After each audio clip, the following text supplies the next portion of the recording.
Okay. How you doing there? Yes, sirree. That's right. How you doing? Someone sent me a passionate email. I feel it necessary to respond. You know, by the way, someone's going to jump on me for drinking Mountain Dew. They're going to say, oh my god, all that aspartame? That's so unhealthy. To which I respond, this is slightly unhealthy. 0 calories. Might give you cancer. But it is not as unhealthy as if I did this. I've never done this before. I don't think this is going to work, but... I'm so sorry, I couldn't help it. At least it made you laugh. Either that or it violently repulsed you. Anyway, I got a... I couldn't help it. I got a heartfelt message talking about being inundated by camera and lens gear reviews. And I'm in full agreement. This person says that, you know, they become a gearaholic, or they're buying too much stuff. And, you know, I've been guilty of that in the past. I've got well over 500 lenses, many of which, you know, I repaired and fixed and got for free, so it's not like I really spent a fortune. And, you know, I have a thing with lenses. You know, don't take fancy vacations or anything, but I am the lens equivalent of one of those lens wine snobs, you know, people that collect rare wines, and they sit there and they sniff the wine and they swish it around and stuff. I guess that's what I am for lenses. But, you know, you should just get out and shoot. You know, stop with, you know, the endless gear videos. I make all these videos to talk about things that people ask me to talk about. Like this recent lens, the Voigtlander lens, or, you know, the most recent camera. And people really, you know, they tune in for the gear reviews because they want to save money. And I have no affiliate links. I don't sell anything. I just want people to find a freaking good deal. You know, be happy, save their money, and I keep telling people, you know, you need to put a certain amount of money towards the lighting equipment. Depending on what you do, you know, pack of speed lights and radio trigger, and if you're doing product photography, a nice studio strobe or two, and a softbox, and lighting is cheap thrills, but lighting is the most really important thing, other than composition, yada, yada, yada, and everything else, and how you sculpt the light in your shot.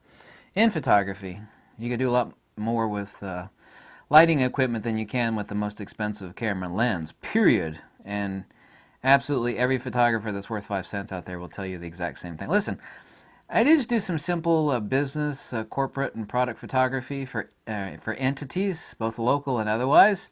You know, I don't lead an exciting life. You know, I'm not taking pictures of naked people, or that's what people want to do. They want to take pictures of hot people, or, you know, travel the world and, you know, go to some remote Greek island and take pictures for some travel magazine. And there's a small handful of people that do that. But that's not where the money is at in photography, except for a very small handful of people.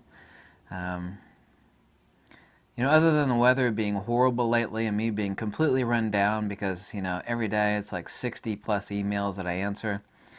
And I've got 3 jobs, and I answer a ton of emails, and there's phone calls, and like last night I had a 3-hour-long interview by this famous guy that used to know Arthur C. Clarke, and it was from 12 midnight to 3 a.m. And I just get worn down. I mean, I'm not into gear hoarding and collecting, and despite the fact that I have many countless hundreds of lenses and lots of cameras, you know, I review this stuff because it's what people want. You know, it makes them happy to save money, and it makes them happy to find something that's awesome. With, you know, otherwise people would have to go out there and buy this stuff themselves. You know, get out there and shoot. Start playing with lighting equipment. The best thing you could do to actually improve your photography, and you should listen closely because there's not a single photographer worth 5 cents. You're like, wow, that's a famous photographer, that's going to disagree with me. They would agree with me if they hear me about to say this. They'll say, yeah, that fat bald guy is right. Take a speed light and a radio trigger and your freaking camera, whichever one you want. Play around with it non-stop. You know, as much free time as you can, both indoors and outdoors. Make mistakes. You will very quickly learn from your mistakes, and nothing will improve your photography faster or better than messing with a speed light and a radio trigger. Sticking it in manual, by the way, okay? Put the camera in manual. Or you could actually stick it in auto. It doesn't matter. Just learn lighting. You know, buy a light mod, by the way. You need to get a honeycomb grid for your speed light, but it's not about the gear, except for lighting. When I actually say gear is important, and I really don't ever say that, like gear is important. I mean, it is to an extent. You know, the best race car driver in the world is not going to win the Daytona 500 driving in a rusty pickup truck, is he? Yes, it's not about the gear, it's the photographer. Well, that's true, but you're also not going to, you know. There are certain clients that won't hire you, for example, unless you have medium format equipment. That's just a flat-out fact. That's not my opinion, it's a fact. Like my buddy, he recently got a job shooting images of priceless artifacts with his medium format GFX 100 for a museum so they could put it online. He never would have got the job, but medium format was a requirement. He'd be the best photographer in the world. Like, I want the job, you know, I'll do it for free. Yeah, we need medium format. I don't care how great a photographer you are. You have to have medium format for this job. Other photographers can even say below and confirm that that's the case. You got to have medium format. Like if you were to take a picture of a Lambo or a Learjet for a product catalog or business website, no, it's medium format. But just get out and shoot, you know. Take in the gear videos only to educate yourself on what to avoid or what to look at. It's not about, oh my God, this is great, therefore I need to buy this. You know, people have that specific viewpoint, like, wow, this lens, this guy said, and I trust his reviews, is the best lens in the world. It's incredible, and it's not that, well, do you need it? Do you really need it, though? Will it help you? Is it something you desperately, like, this is what I've been looking for. Like, yeah, okay, save your money or go buy that, but, you know, don't buy every super awesome recommended piece of equipment from anybody. I have no affiliate links, you know, it's not like I'm making a dime off of whatever you buy.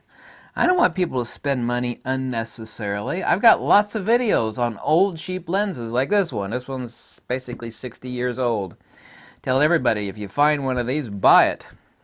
I got a lot of it. I got more videos like that than anybody else does. I'm talking about cheap lenses on eBay. Like $50, $60 and less lenses. Get yourself a 20-buck adapter. Stick it on your mirrorless camera and, you know, really have fun. A lot. I started getting into reviewing more expensive camera equipment, but it doesn't mean I advocate you need more expensive gear, so yeah. I've never done that before, by the way, putting whipped cream on the top of a soda can. I just did that to make you laugh, by the way. That probably looked disgusting. If I could see the video, I'm not going to watch the video where I did that, but I bet it looks horrible. I hope you have a great day. Just go out and take pictures. You know, when the weather, I don't know where you live at right now, but when the weather really sucks like it does here, my favorite thing in the world is to have my own big table with lighting equipment on it. I love doing macro photography. Love it. And you know the reason why I do less of it now? Is because I have no time.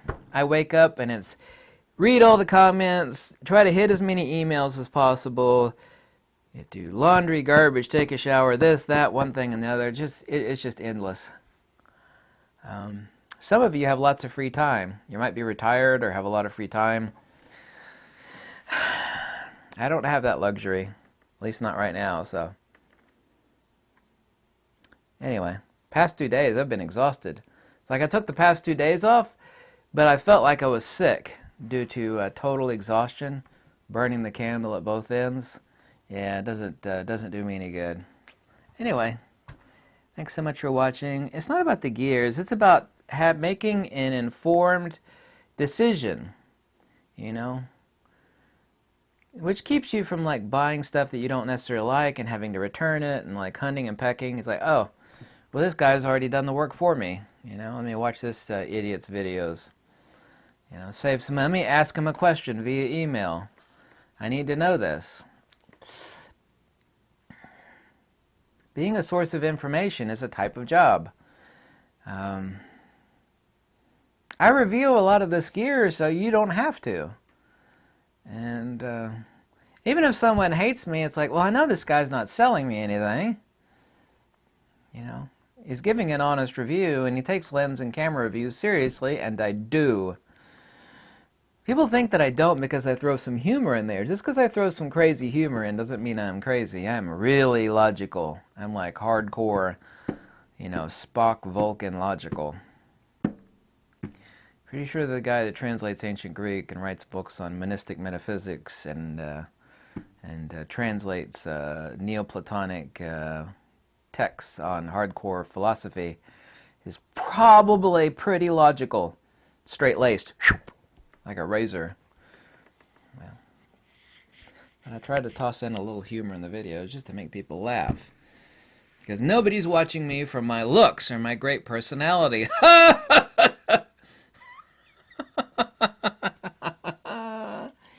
Thank you so much for watching, and goodbye.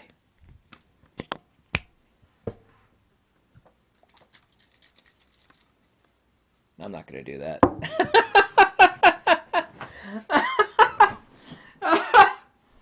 Oh my god. I'll do that later!